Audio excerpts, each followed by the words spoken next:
এখনো তো বড় হইনি, আমি ছোট আছি। ছেলে মানুষ বলে দাদার চেয়ে অনেক মস্ত হব। বড় হয়ে বাবার মতো হলে দাদা তখন পড়তে যদি না চায়, পাখির ছানা পোষে কেবল খাঁচায়, তখন তার এমনি বকে দেব। বলবো তুমি চুপটি করে পড়ো, বলবো মেয়ে ভারী দুষ্ট ছেলে। যখন হব বাবার মতো বড়, তখন নিয়ে দাদার খাঁচাখানা ভালো ভালো পুষব পাখির ছানা। 10:30টা যখন যাবে বেজে, নাবার জন্যে করবো না তো তারা।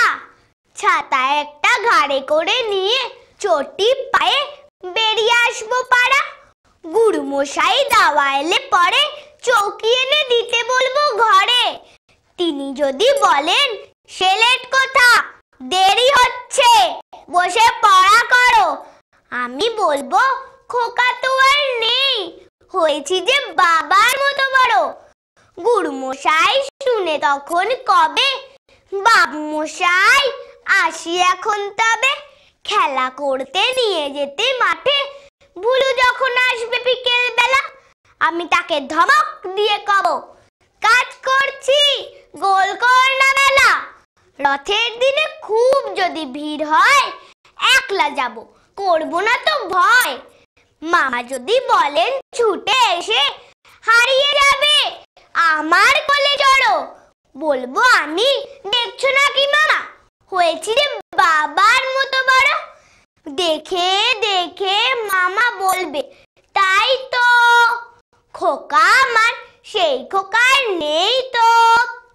আমি যেদিন প্রথম বড় হব, মা সেদিনে গঙ্গা স্নানের পরে আসবে যখন খিড়কি দুয়ার দিয়ে, ভাববে কেন গোল ছুটি নে ঘরে। আমি তখন চাবি খুলতে শিখে যত ইচ্ছে টাকা দিচ্ছে ঝিকে। মা দেখে তাই বলবে তাড়াতাড়ি, খোকা তোমার খেলা কেমন তোরো।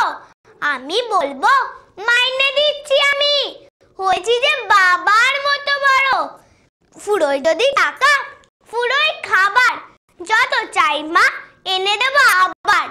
আশ্বিনেতে পুজোর ছুটি হবে, মেলা বসবে গাজন তলার হাটে। বাবার নৌকো কত দূরের থেকে লাগবে সে বাবুগঞ্জের হাটে। বাবা মনে ভাববে সোজা সুজি, খোকা আমার খোকাই আছে বুঝি। ছোট ছোট রঙিন জামা জুতো কিনে এনে বলবে আমার পড়ো। আমি বলবো দাদা পড়বে এসে, আমি এখন তোমার মতো বড়। দেখছো নাকি যে ছোট বাপ জামার, পড়তে গেলে আট হবে যে আমার। নমস্কার।